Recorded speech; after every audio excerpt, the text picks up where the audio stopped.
Yun, mga 12:50. Bago magalauna, huminto muna kami dito sa napakagandang lugar na to. Ito yung pinaka-summit, o ito na yung pinaka-ridge.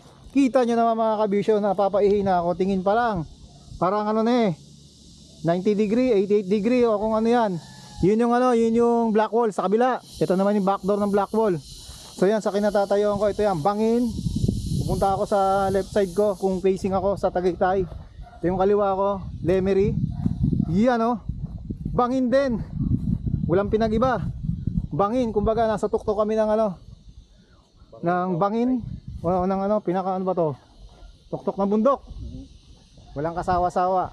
Kita nyo, napakaganda ng view. 360 degree, pakikita ko yan para sa inyo. Alang-alang sa inyo, kitang-kita nyo. Napakaganda. Splendido na pala yung bro. O, Splendido. O, yun yung hotel, Splendido. So ito,